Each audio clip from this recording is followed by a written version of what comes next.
मोहम्मद के तक़द्दुस पर जुबानें जो निकालेंगे, खुदा के हुक्म से ऐसी जुबानें खींच डालेंगे। دا تپوس کوي چې خاون 15 روزې خوړلې دي، نو دا خاون سره دا ښځه روزې مشترکې نیولی شي، نو روزې خو هغه باندې دي او دا اوس ته نیسي نه په ملګرتیا کې نه د دې به نفلي او هغه باندې خو چې کوم دی نو د هغه روزو قضا لازمه ده، نو راوړي به. دا کله داسې وشي دا خبره چې بې مقصده نه ده. ښځه خاون کې یو کس بیماري او هغه په رمضان کې روزې وخوري، نو چې خاون یې بیماري هم هغه غریب دا ښځه غریبه پاسي او پېشمنۍ تیاروي، او که دا بیماره شوي او بیا د هغې قضا بیا دا پاسي او پېشمنۍ تیاروي، نو دې باندې یو بیان وکړه، د ښځې په حقوقو یو بیان وکړه. زما د بیانونو څخه خپل بغیر د سیرت د هغې نه خپل ترتیب نه وي، هغه څوک راته ووایي داسې چل دی، نو زه ویم راشه دا مسله به عامه شي، نو خبره دې پورې د ښځې سره تعاون امداد دا ناروا نه دی، جایز دی. نو په دې عبادت کې ورسره ملګرتیا وکړه، په هغې په هغه خاوند باندې روزې فرض دي، ښځه ورسره هسې نفلي نیسي، یا ښځې باندې فرض دي قضا او دا خاوند دې ورسره هسې نفلي نیسي، هغې سره به ملګرتیا برابري.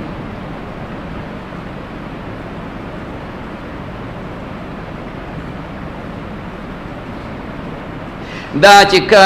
ملګري تپوس کوي یو کس د یو عالم ملاقات یا مجلس ته تللی شي، صرف ملاقات دپاره بیعت نه کوي، او دا خو بیعت به نه کوي، خو چې ځي هم نو په کار دا ده تانوي صاحب لیکلي دي چې د خپل مرشد نه دي اجازت لري. کوم عالم ملاقات ګور تر دې پورې راغلي دي که نه، شریعت تصوف وړوکی غوندې کتاب دی، شریعت تصوف هغه لیکلي دي چې یو سړي بیعت وکړو، د دې نه مخکې هم د ذکر کو مختلف ذکرونه کول، خو بیعت یې نه و کړی، نو هغه ذکر به دی پرېږدي، اوس به صرف د بیعت ته کوي. دقسې چې کوم دی تانوي صاحب لیکلي چې یو سړی چا نه بیعت کړی، نو دی د بل پیر مجلس ته نه ځي، د یو عالم مجلس ته تللی شي، خو د بل پیر مجلس ته یې نه ځي، او چې د یو بل عالم مجلس ته ځي نو تپوس کوي، نو دا پیر یې منې کوي نه، خو کله کله پکې څه چل وي، خدای پاک پیر ته د هغه زړه کې القا د هغې کوي، نو ته وشي یا لاړ شه یا لاړ مه شه. خبره پوه شوې؟ زمونږ مجلس هو دا ما خو په پلاني ځای کې داسې وخت برباد کړ، کمال خو دلته دا کمال د هغه ځای نه تا راوړی ځان سره. په هر حال نو عالم دغه له ځئ، دلته کې زما شاګردانو مریدانو هغې وی چې مونږ دغه له ځو دا شیخ فخر الاسلام صاحب دعا لازم لاړ شئ، اول به ورته تعارف وکړي خپل، ورته به ووایي چې موږ د پلاني مریدان یو، بس هغې خیر په خیر یې کړي دي، بیا تپوس یې ترې کړی ښه څنګه راغلی، یو دعا له راغلي، ښه وې کوم ځای نه؟ وایي چې موږ خو د فلاني ځای ورته یاد کړم د هغه مریدان یو. هغه ورته پس وځئ شابه، هغه سخت غوسناک سړی، غوسناکه سړی، هغه غوسه د هغه په ځای، نو وځئ وی ستاسو په خپل مرشد اعتماد نشته، چې تاسو دلته راتلی نو ستاسو په خپل، زما مقصد دا و چې دوی ته لږ پته ولګي، خیال کې مې راځي. دومره بعضې علما د دې کې سختي کوي، نو لږ احتیاط نه کار اخلئ، هسې نه چې دیني دنیاوي نقصان کې سړی مبتلا شي.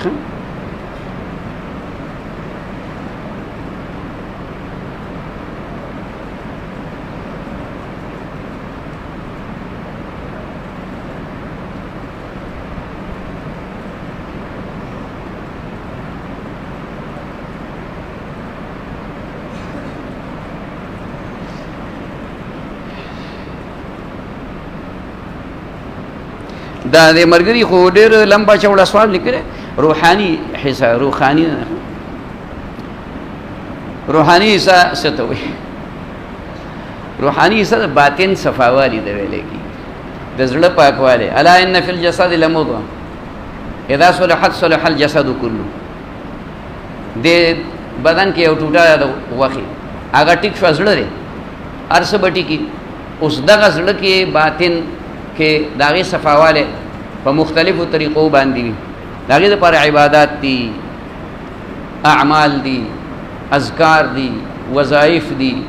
د ګناهونو نه ځان بچ ساتل دي د نیکو زیات کول دي نو دې سړي ته به دی که د هر چا نه د بیعت کړی الله پاک به دته دغه د باطن د پاکوالي د حسنه دې ته روحاني حصه وي باطن د پاکوالي حصه به ورته الله نصیب کوي لکه د دې مثال د سره یو طالب العلم دی علم کوي ناست دی اوله دویمه درجه پنځمه شپږمه درجه کې لګیا دی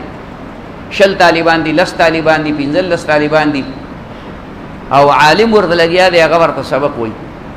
نو په دې کې به بعضې طالبان داسي چې په یو ځل سبق ویلو باندې هغه سبق زده کړي بعضې به پکې داسي چې تکرار وکړي نو زده به کړي بعضې به داسي چې 2-3 پیرې تکرار وکړي نو بیا به زده کړي دا اول دته په اول ځل باندې خپل علمي حصه میلاو شوه او دا دویم دکې لږه کمزوري وه دا خو د ظاهر سره تعلق دی دماغو کمزوري ده توجه یا خرابه ده دقسې د روحانیاتو خبر ده څومره سړی د خپل مرشد سره ډیر ناست وي کثیر الملازمه ورته ویلی کېږي د حدیثو کې هم داسې خبر ده کوم یو راوي چا د خپل استاد سره کثیر الملازمه دی نو دته حدیث ډیر یاد نو دا چې کوم علما د جرح او تعدیل علما دي نو هغې بیا په هغه باندې اعتماد کوي دا کثیر الملازمه دی دا استاد سره هر وخت ناست دی نو چې کوم مورید دا د خپل مرشد سره ډیر ناسته پاسته کوي ډیر ملاقاتونه کوي په ډیرو صحبتونو کې شاملیږي الله به دته هغه د روحانیاتو حصه نصیب کوي او دا پته پیر ته نه لګي چې دا حصه چا سره ده داسې بکواس دی خیال کې راله دا هغه ته پته شته چې نه دا پته ورته نشته علم غیب سره نشته ها کله کله الله پاک زړه کې څه خبره واچوي نو هغه دا پته نه لګي چې هغه د د پاره ده که د پاره ده که د پاره ده خو زړه کې یو خبره واچي مرشد هغه په مجلس کې بیان کوي چا کې چا کمزوري وي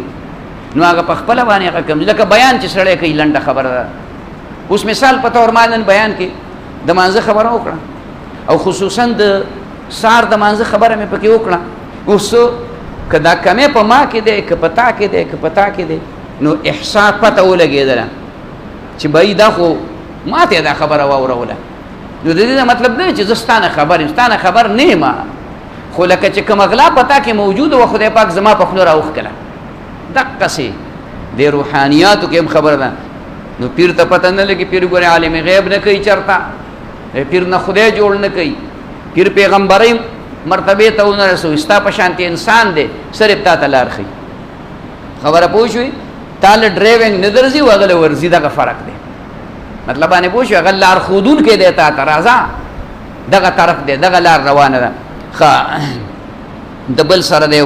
نه دا خبرې نشته ټولې خبرې بکواس دی چې پیر ته پته لګي او بیعت د چا نه کړی دی بس چا نه چې بیعت کړی هغه بیعت پرې راټینګ کړي د ته به الله پاک خیر رسوي ښه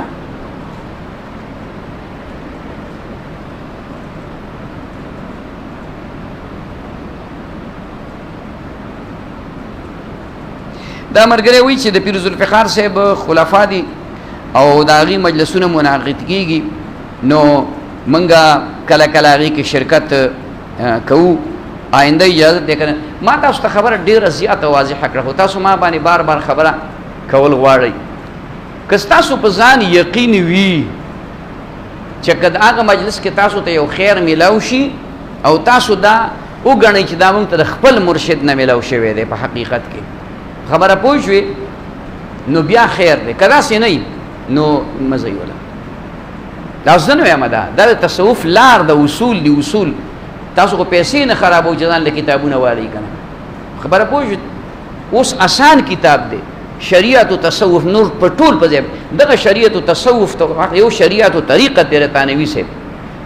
یو چې کوم دی نو بصائر حکیم الامت دی د ډاکټر صاحب ډاکټر عبدالحی او دغه رنګې چې کومه دی تصوف سلوک دی دا کتابونه ځان له واخلئ د خدای بندګانو لږې ګورئ اردو کې دي انګلیش کې نه دي عربۍ کې نه دي نو تاسو ته بلګ غونډې د دې خبرو احساس کیږي، پته ورته لګي. ختم خواجاګان څنګه دي منګه کو او کول شي. ختم خواجاګان داسې چې بیاض الاولیاء کتاب دی، بیاض الاولیاء په 150 روپۍ 50 روپۍ باندې بکیږي. هغه ځان لوالي باغی کې راواړوي، فرض کې لیکلي یو ختم خواجاګان قادری دی، یو ختم خواجاګان چشتی دی. د چشتیانو د قادریانو اوس کاغذ ته ته په دې وخت کې نه کیږي، تاسو په وینا نه کیږي. هغه کتاب کې بزان لراواړي، دغه کتاب زماته ته اجازه ته هغه کې ځان لراواړي په هغه ترتیب باندې کوي. هغه کې په بازو کې یو لس پیری تاسو څنګه راکې دا یو لس پیری په کې چې کوم دی نو هغه علم نشرح سورت ته او درود ته پکې او استغفار ته پکې او نور اسماء الحسنا دی پکې. نو پاغي باندې وختم لګي او ترتیب هم لګي په کار. هغه کتاب کې دغه ټول وظایف ناغي لیکلي او ترتیب هم لیکلي. د کاروبار پیسو کې زکات واجب او کنه ولې نه؟ کاروبار پیسې چې نصاب ترسي سړی ته تجارت کوي، اخلي خرڅي، ځمکه اخلي خرڅي، گاڑی اخلي خرڅي، دکان دې هر څه شي دې کې چې کم دی چې نصاب ته ورسیږي نو هغه سړی کال په تیر شي زکات پته ورکوي. ښه 40 روپۍ.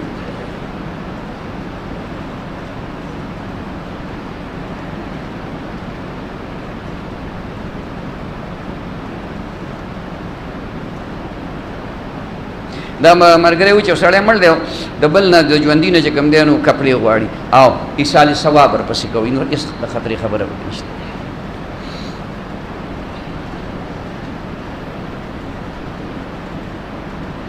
دا پیریان دا به جنت ته ځي، حساب کتاب او جهنم جنت او بالکل. دا الله په دې ټولو مخلوقاتو کې 2 قسمه خلق دی، مخلوقات دي چې هغه ته مکلف وي. ونی بوټي نه دي، اوبه نه دي، خره قچر نه دي، حیوانات نه دي، مرغۍ نه دي، صرف 2، یو انسان یو جن. وما خلقت الجن والانس الا ليعبدون. الله فرمایي ما پیریان او بنی آدم صرف په عبادت له پیدا کړي. نو باقاعده دوی ته سزا ملاويږي چې نافرمانی، دوی ته جزاء او خپل بدلم ملاويږي چې فرمان برداري. نو که انسان دی او کا پیری دی جنت ته بمزي او نافرمانه کافر هغه جهنم ته ځي. باقاعده واضح خبر.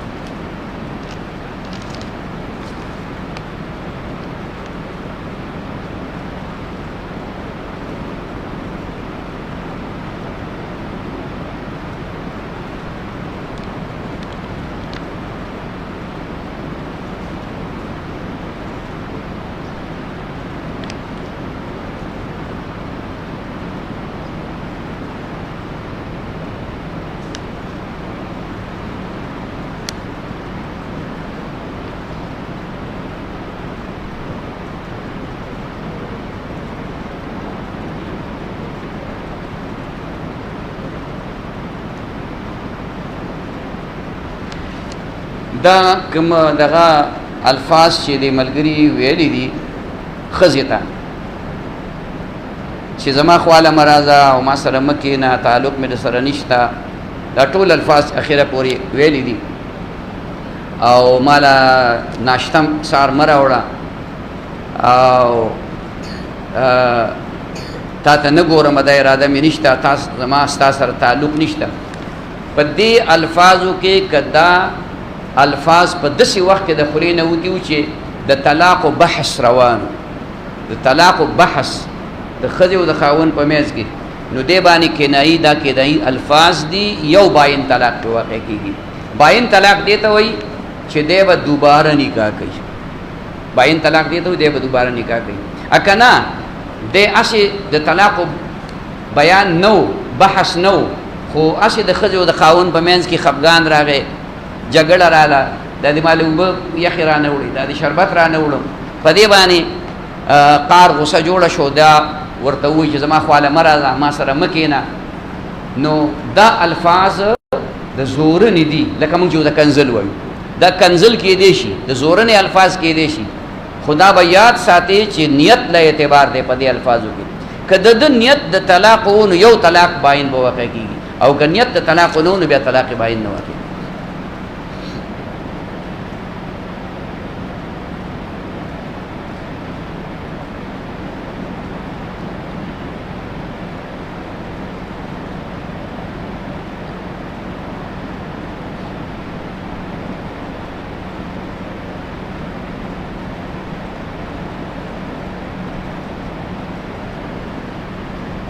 دا یو دغه وی خوب یو مرید وفات شو دا هغه مرشد دا هغه په جنازه کې شرکت وکړو نو په سبا اعلان شو چې دا بنده واپس راځوندې شو علما هم په دې